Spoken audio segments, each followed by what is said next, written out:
Yo, what's good, YouTube? I'm back with another reaction video, and we doing a BS report of Larry Bird. I'm excited about this one. I seen the little, the picture, and I seen him, like, when he's older and everything, so let's see what this is hitting for, man. I think I might have found a jewel, like an interview. I know a lot of y'all like the interviews, but yeah, man, let's get right into it. I keep it short and sweet. I appreciate all the love and support, y'all. We're gonna keep going up. Let's keep grinding. Let's get it, man. We straight into it. Oh yeah, subscribe if you're new. Hit that like button, man. I truly appreciate it. Let's get it, man. We straight into it. The BS report of Larry Legend, Larry Bird. Larry Bird, the GOAT. Let's get it.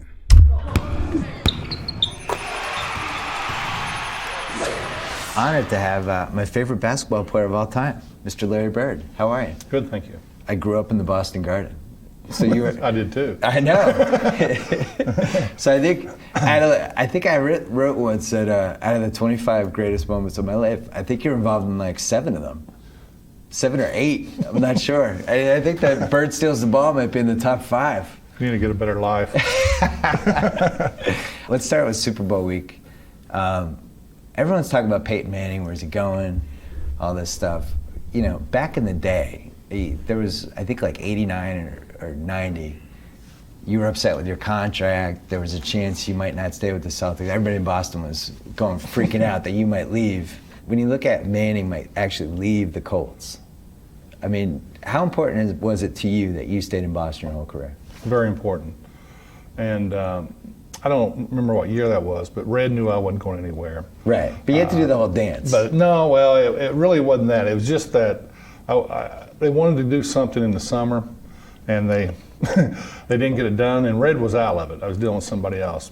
And what they were telling me is this wasn't the truth. Yeah. And it sort of upset me, but I wasn't going anywhere. I would never left Boston unless they traded me. I like to see guys come in, especially the elite players, and stay in one place. I think it's very important for this city because we don't have a lot of great ones come through here. And Peyton Manning by far is the greatest athlete ever come through this city.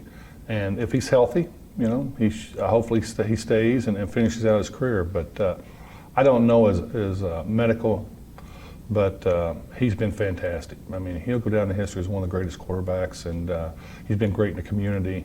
He's got his name on a hospital, and it's just fantastic. And I hope he's able to stay healthy and finish his career here. Well, like, I'm looking at it from my vantage point, like, all right, so I'm in Boston in the early 90s. You're battling your back issues. Let's say the Celtics ended up with the #1 pick that year, and it's Derek Coleman. And everybody's like, we should pick Coleman, and then we'll trade Bird. Like, the Celtic fans never would have wanted that, I feel like. And do you feel like the Colts fans actually want Manning to get traded? Like, or it seems like they want him to stay, right? Well, you know, after last year, everything sort of blew up. Yeah.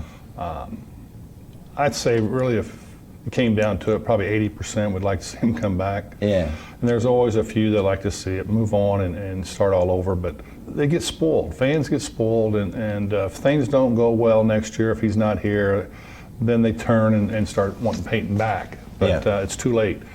But if you have a elite athlete come through, and especially in a small market, you got to hold on to them players. They're not born every day. Yeah. You know? So it's hit and miss.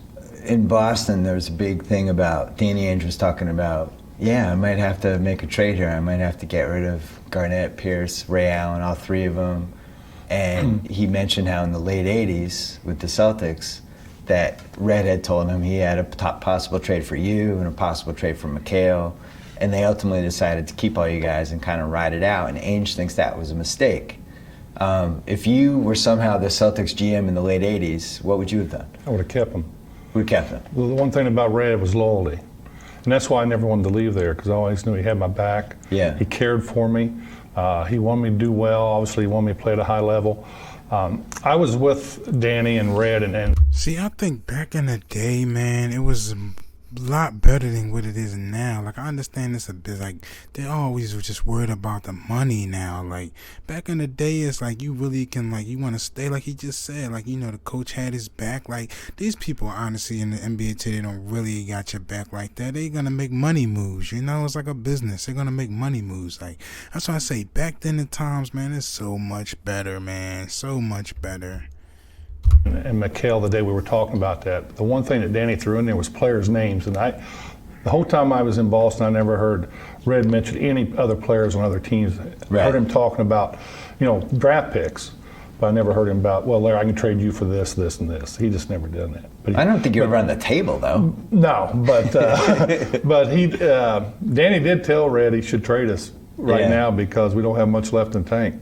Well, the one trade that actually kind of made sense, but I'm glad the Celtics didn't do it, was I know Dallas offered Perkins and Shrimp for McHale because they were making a run. It was the year you were hurt. In 88, 89, you played like only 6 games. Right. You were recovering. And I think Dallas did make that offer. And it's a pretty interesting trade. Like, you think like the careers that Perkins and Shrimp had, they would have been the Celtics for, the next decade. Well, I coached Sam, so I know how good he was. Right, Even at the end of his career, he was a gamer. But you know what? If you really look at it, Red coached many great players. He had great teams, and there's just too much loyalty there. Yeah. And the way he did things, he felt he could rebuild it back in a short period of time. But Kevin McHale's don't come around very often. True. And Robert Parrish, but if you want to hold on for 15 years and play 2 minutes a game is one thing. But in 1987, Kevin played through a broken foot. Right. And it's actually broken, and he tried to play, and he's still paying for it. So we don't find them type of guys anymore. Very few of them out there, probably. See, and that's what I'm saying about the injuries nowadays and the back then.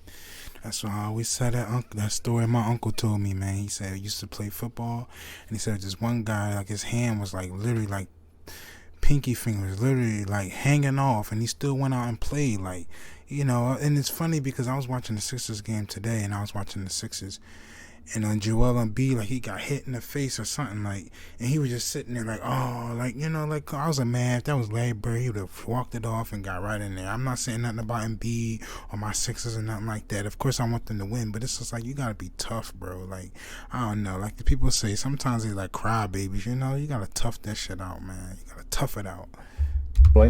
But Kevin gave his heart and soul to the Celtics, and Red knew that. A lot of people don't remember that about the McHale broken foot. What's interesting to me is he would do it again because his attitude was, we were so close that year, and it really came down to 1 or 2 plays, and I never would have been able to live with myself knowing that I wasn't out there, and yet he was never the same. Well, I can after remember that in the finals, and I seen the X-rays. There was a crack in there. Yeah. And as the season was over, it just grew. It got bigger.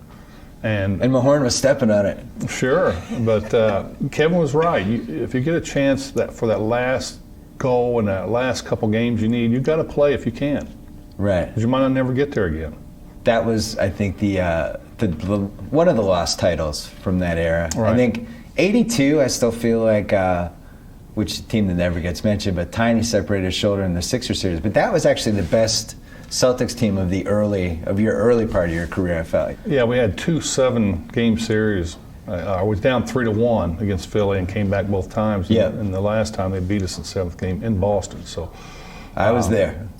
We always had good teams. Yeah. And it always seems like injuries got in our way, which it does for a lot of teams. But in 87, Irvin always tells me that's their best team. Well, we had a lot of injuries that year. I would like to play them heads up with Walton and the team we had in 86, because 86 was definitely our best team. You know what? I had dinner with him this summer, and he refuses to acknowledge all the injuries from that 87 team.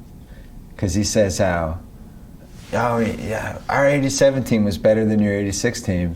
And I was like, but you guys didn't show up for the 86 finals. We were waiting for you. And you guys decided to just bow out against Houston. He's like, that's not true. But I still think that 86 team was the best of all those mid-80s teams. He disagrees. There's no question. Yeah. I mean, with Bill Walton coming in as your backup, Scotty Wedman, I mean, Jerry Sitchin, I mean, we were loaded. Yeah. And if you remember, Jerry shot like 55% from the field that year. I mean, he had open shots. Yep. Exactly what we needed off the bench. Then Scotty played behind me, and it was just a stacked team. And the other thing with that team, Wedman missed most of the playoffs, which, when people talk about who was the greatest team ever, I say, well, they lost 2 games in the finals to the Rockets. Well, first of all, you shouldn't have lost game 3. That was the one, lose by 2 in Houston. But it was like it was kind of a giveaway. I feel like that was a giveaway game. Yeah. Well, that was the inadvertent whistle, wasn't it? Yes. You remember that one. Is it true that you can see if we had a game on right now from some game in the 80s, a I playoff used game, to. you would know what play it was? I'm not as good. I don't watch it that much, but I know 10 years ago, you could start watching, I can tell you what was going to happen. But that's But sort of play-by-play what was going to happen? I might miss one or two here and there, but I can catch up with it. But I haven't done it for so long, I don't know. I was with somebody the other day, and they had a game on, and I was looking, and I said, I barely remember that one. Oh, Against really? the Pistons, because usually the Pistons I put over here and never pay no attention to them anyway. The 87, that was when Parrish had a sprained ankle. I think Danny had a sprained ankle. I was the healthiest one on the team. You were the only healthy one. So you were playing like 43 minutes a game, though. No, that's all right. And then Walt was out. 48. True. No Len Bias that year either, which nobody ever factors in when they talk about that era. Yeah. If Len Bias sticks around, how much longer do you play, and how much healthier are you? I would have left in 88. What do you mean? I would have retired in 88. That's would have been it? Yeah. How come? Because I started having the ankle problems, and they were going to have to detach my Achilles to get these spurs out. I knew I was going to miss the whole year. If he was there, I would have just shut it down right there. Really? Yeah. How old would you have been, like 32? Yeah, 32, I think. You walked away from all that cash? I walked away from it anyway. That's true. Well, I thought 87 put the biggest toll on your body. You know, the one thing that people don't understand is, if you look at our teams, 4 years in a row we went to the finals. Yep. And playoff basketball is completely different. I played 2 years of playoff basketball, but our bodies don't have time to recover when we had injuries. So when you go 2.5 months and you start again, you feel better, but you're not recovered health-wise. And that just kept adding on. Kobe is one of the toughest. Yeah, because it's like you get to the chip, you win it, and it's like you right back there. It's like you right back, bro. And he said 4 years, and you right back. Yeah, that's true. That is true, man. That's why you got to think about, why do you think that some of these other teams just start kind of going downhill after a while, you know? Because, so that's definitely true, you know, when you really sit back and think about it, especially, like, you know, who was it? Lakers going back, you see how they kind of had their rule and stop, and then Shaq got traded and all, because after a while, that's why he about to talk about Kobe right now, you know? I'm pretty sure he about to talk about Kobe. Human beings ever. And rest in peace to Kobe, man. Rest in peace to Kobe, man. That's just still crazy to me to this day, man. Rest in peace to Kobe, man. Because I know what he's been through, and he's played a hell of a lot more minutes than me. Yeah. And he just finally figured out, hey, I'm going to get hurt. I'm just going to have to play through it. And that's the mentality of a great player. And your era was a little different because the travel was a little different. You didn't have these charters. Did you have a charter in the mid-'80s? No. No, we had it the last 2 years I was there. Started in '90. And you had, you know, like in the Pistons series in '87, we're up 2-0. I say we like I was on the team. We're up 2-0. Everybody in Boston was on that Yeah, team. we were. Plus, we hated that Pistons team. Goes to Detroit Saturday, Sunday, back to back, and then you get in the fight with Lambeer in Game 4. All of a sudden, it's 2-2 in like 24 hours. But they don't do those back-to-back playoff games anymore, things like that. No, we probably played at night and in the afternoon the next day. Yeah. I think it was a low-scoring game. The second game, like 80-78 or something. Yeah. But you know, you just keep playing. I mean, that's your job. I still think though, if Bias is fine and whatever, he's on that team. You and McHale now, like McHale has a hurt foot. Now they're like, all right, Kevin, take your time. You can. Sure. We got Len Bias, Sure. like, and you're not playing 43 minutes a game Right. in May and June and stuff like that. Maybe you play until. Yeah. You know, 40. I played against Len Bias when he was a sophomore in college, and he was incredible. See, Red used to bring all these. Like a college all-star team? No, Yeah. Red used to bring these guys into his camp, all the top players around the country, in to work his camp. And at night we play. I come out there and we play. Yeah. I work his camp a little bit and mess around with him. Then at night we play. But he had Brad Daugherty and Lenny Bias. They don't do that anymore. Nobody can do that anymore. Yeah. But he got to see all these guys up close. But I do know if somebody else took Len Bias number one, he was taking Brad Daugherty. I think that was Red's really number one guy. He loved Bias, but he couldn't pass up on a skilled big man. And Daugherty was fantastic. Fantastic. And he was another guy that would have got cut short. Great with any team, but he would have done well with us. I just remember watching all those guys that year and thinking, meanwhile, it's the best Celtic team of all time playing at that moment, and then we have this pick. And it was like, my God, like, Celtics beat the Rockets in the finals. The draft's like 10 days away, Right. and we're adding the second pick in the draft, and it just seemed like All right, we didn't win like Yeah, I 7 remember straight titles. I remember the night they traded Henderson.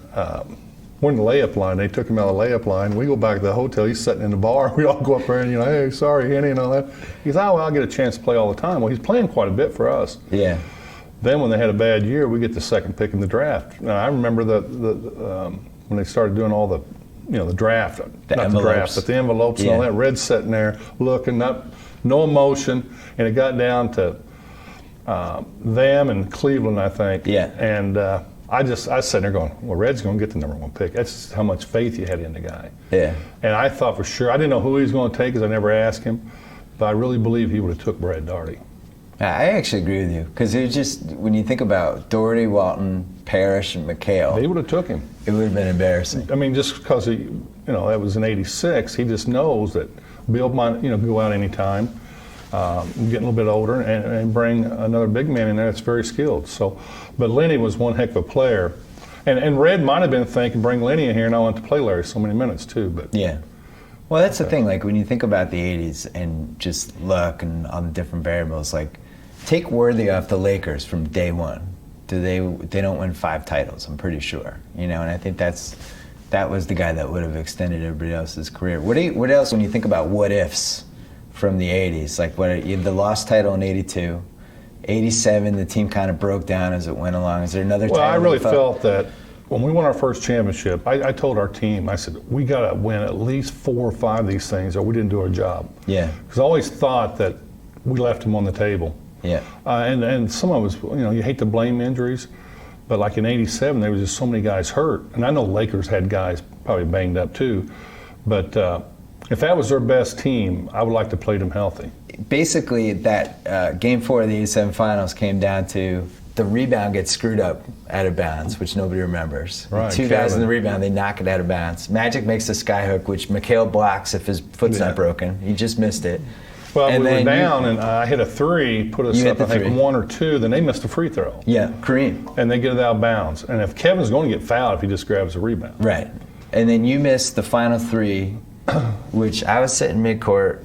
You were like here when you shot it, and the ball was, and I had a dead, and I thought it was in. I did too. And you missed like, It went was all like the way a down sliver. in and popped out. just but missed it. When I let it You go, thought it was going in. Yeah, I did. I was surprised it didn't go in because I got an open look. There's 2 seconds on the clock, and I made a move up, and I went, which we've used before with 1 or 2 seconds. Yeah. And they lead me into the shot, and a perfect pass. And when I let it go, I just thought, well, that's it. Right in front of the Laker bench too. And I got a shot off that I would have lived with. And a lot of people say, well, I got a good shot off and missed. I can live with that. But that thing should have went in. And that probably would have, I think the roof would have collapsed. Well, I think that would have been it. That would have been a riot. That's like in '84, we lose our first game at home. Game Yeah. 2, Henderson steals the ball. Game 3, they blow us out. We're going, what the heck? Yeah. Game 4, we just got to start getting tougher. Yeah. And the whole series changed that day. We put a lot of pressure on them. And we always felt that if we played the Lakers, we could always do something to irritate the heck out of them. And if you get them thinking about if they're going to get hit or if somebody's saying something, it takes them off their game because they like to get it out, run, and just keep pushing, get in their flow. You got to take them out of that flow. Your era, it was so much more physical, and stuff was just. Yo, Larry Bird got it, man. I'm telling you, this is just so nice, man. He got it, bro.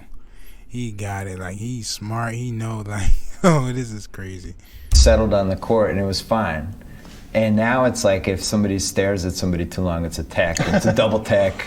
Oh, you touched me. Like, even you had that thing with Danny Granger and Kevin Love the other night. That was, pretty stupid. It's like the refs have to review it for 10 minutes. Do you think this stuff's just dumb? Well, they need to put a stop to a lot of it because in the 80s when I played, there was a lot of cheap shots. If you go back and watch the Pistons playing against Chicago, I mean, Michael and Scotty were getting pounded. And a lot of it happened after the whistle. Like you're going in and you get fouled and the guy goes ahead and tries to, that's a free foul. I remember when I first came to the league, there's no layup rule. Yep. But guys were getting hurt and, it takes a toll on your body. They had to clean it up some, but they've taken it too far, especially with.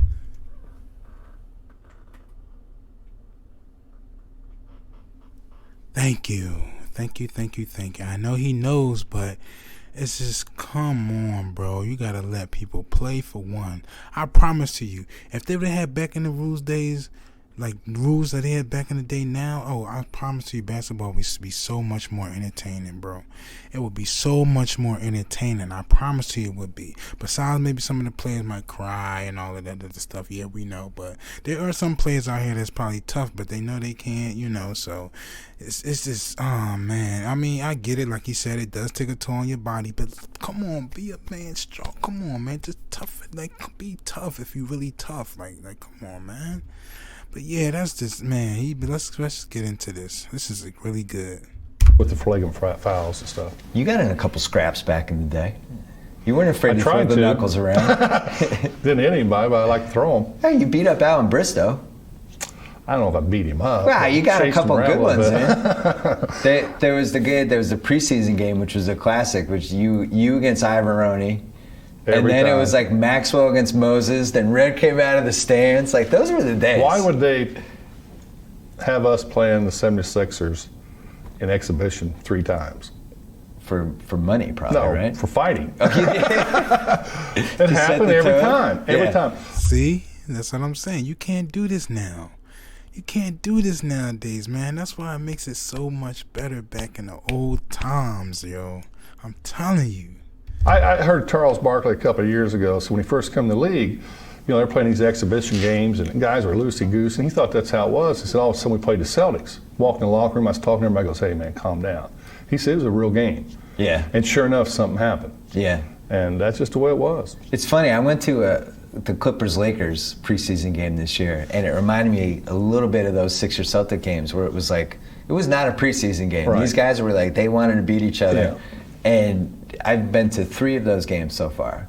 There's real animosity. It's kind of fun. Like, I miss those days of, I don't like the stuff with the guys hugging before the games and all that stuff. I wish it was the old days were back. This is your job.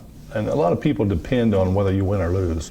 We got this building, we got all these workers, they got to feed their families. Yeah. And you go out there and mess around and you don't put a full effort into it every night.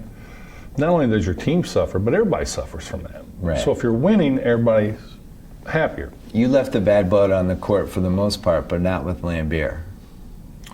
You never really ever liked Lambier in any social situation. No. Yeah. And it's because he was a dirty player. Right. Now, he had to do what he had to do. I understand that. But you take, like Ricky Mahorn, he'd hit you and all that, but he'd hit you, you're going to get hit. Yeah. But he didn't try to maim you. Right. Bill tried to hurt you. Right.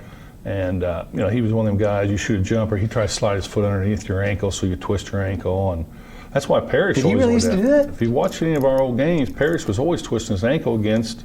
Man, I would have, if I would have, back in the Lambier, you could fight like that, we would have been duking it out, bro. I would have. The Pistons. So one time I shot a jumper and Lambier did it to me, and I stepped on his foot, but I stepped on a high and twist my ankle. I don't know, a quarter or 2 later, he was shooting that jumper. I slid mine on there. That's the last time he ever did it. Really? Yeah. But he was, he had to play the way he had to play, and we all understood that. But if you carry it too far, you carry it over the line, you got to protect yourself. I was at the game when the famous game where you stole the ball, but in the second quarter, and the crowd just had so much hatred for Lambier for that game. I've never been in any sort of a sporting event where the crowd hated a player that much. And I still am convinced to this day that the crowd convinced Parrish to punch him in the second quarter. Oh, no question. Because you watch the replay and it was like barely he did anything. Well, it could have happened 2 plays before. You're right. But, and it was just the crowd wanted it to happen. They were on him pretty hard, but I never seen the opposing fans going to get on anyone like I seen him get on Ralph Sampson. That was the other one I was going to mention. That was unbelievable. Yeah. And this poor kid, they might as well just took him home because I think he ended up with 2 points and 2 rebounds. And I think the game before they had like 24 and 22. Yeah. I mean, they took him completely out of the game. And that's one thing about fans. I mean, Boston fans, I can go in the paper. Sometimes they get there, they just expect it. And the crowd ain't into it. I can just go in the paper and tell Bob Ryan, put it in there, I'm pissed off at the fans. And the next time you go in there, they're crazy. But you didn't have to that game. I mean, we were in the locker room, and you could hear fans out there. But in '86, at Game 6, that locker room sounded like they was in the locker room. And I can remember looking at Bill Walton. Bill Walton said, "Hey, they want blood." And I said, "Yeah, they don't care whose they get. If we don't win this game, they want our blood. That's how it is here." But that was a wild game, and just the emotions were so high because we had our best team and we had to win that game. And the crowd, I think, I was at that game. I was in the tunnel. I think everybody was there like 45 minutes before that game. Yeah, people were just ready. Yeah. And when Samson walked out, he walked by us. You could just see he was done. Yeah. He was petrified, and he should have been. He was like, really seemed like he was going to get killed. He's picking on Jerry Sitchton. Come on. You used to like that, though. You used to like when the crowd got on you. Yeah, it's funny how it works. I used to get very nervous and sick, a little sick before each game. But once I stepped on the parquet, it was all over with. Now it's time to battle. And when the fans were into it, or we wasn't into it, they let us know, and it'd do the same thing if they're screaming real loud to me. You know, they don't like it. You know, they paid their money to come in here. You know, they traveled. I mean, I know people used to go down after work, get something to eat, and go to the game. Not once a week. Every time we played, for every game I was there. So you felt indebted to them to at least go out there and try to do something special that night and win a basketball game. That was my favorite regular season win from the '86 team, which was my favorite team. But Atlanta, they talk trash. They're up by 20 at halftime. Yeah, that was in the crowd's yelling and all that stuff. Yeah. And then the team comes out in the second half, just eye of the tiger. And it's a great game. That's it's a the first. bloodbath. K.C. Jones got on us 3 times really hard. And that halftime talk he gave is one of the best I've ever heard about having pride. You're wearing the jersey. A lot of you guys have been here for a long time, but obviously you don't know what it means to be a Celtic, you know, the whole thing. And he never screamed or never yelled, and he goes, you know, we got it in us to come back and win this game, but we have to do it. We got to dictate the second half of how we want to play. Yeah. And we got out there and we ended up beating them. And then Game 5 in the playoffs that year against Atlanta, 25-0 run in the third quarter. Yeah, it was unbelievable. That's the best basketball ever, right? I mean, it's not like they were turning it over. Right. It's just we were in passing lanes. We were up on them. They were taking shots with pressure on them. We got every rebound. And actually, they were trying for 3/4 of that quarter. But you called like 4 timeouts, I think. Yeah, that run was one of the greatest runs we ever had in Boston. I think that was the greatest team ever. But if it needed one thing, what would you have added to it? Like what type of player? Like a leaper off the bench, or like a shifty point guard, or? Well, we got by with Jerry because he could knock down jumpers, and you had to have that because with the double teams, the ball rotation, I thought he was excellent for a team. I don't know. I really don't know if. He was also an underrated defender. I always thought he did a decent job against Isaiah. Well, Isaiah hated him because he was up on him. You know, every time he throw the ball, he's right there. Yeah. You know, after 20 minutes he's in there, you get a little tired of him being around. Yeah. And he was a tough kid. You know, so. One thing about that team, it was such a good passing team because of you and Walton. And I think when you have a really good passer, sometimes it's contagious. And you take a guy like Mikhail, who I think if he goes to another team, he's a little bit of a black hole. I'm not sure he ever makes a pass. On those mid-'80s Celtics teams, he's actually like finding guys and stuff like that. And you can see this a little bit right now with Ricky Rubio and Kevin Love. Yeah. I don't know how many times you've seen them. I watch them all the time. They have the passing gene. You can see that, right? Yeah. Well, they've been having success. All right, y'all. We're going to pause it right here. I'm going to definitely make a part 2 of this. But, yeah, man. This joint is definitely nice, yo. This oh man, this bread is crazy. But yeah, I'm definitely gonna make a part 2 of this, so definitely look out for that. But yeah, this I love, man. I'm glad I found this. This is deep too, man. Like he just talking about, like just really hearing it from his time to talking about, and it's like some things I know, like. I noticed that something some of y'all did tell me about Mikhail's broken foot, but then he was saying that if he didn't have a broken foot, he maybe would have blocked Magic Johnson's hook shot, So it's just crazy how you just learning, how I'm just doing these videos and just learning and learning. Like it's just crazy, man. This is just crazy, and it's just so interesting. Like I just love it, man. But yeah, shout out to y'all, man. Appreciate all of support. Look out for this part 2 that's coming. And I'm out of this joint. I love y'all. Peace. Like this joint is nice. Yeah.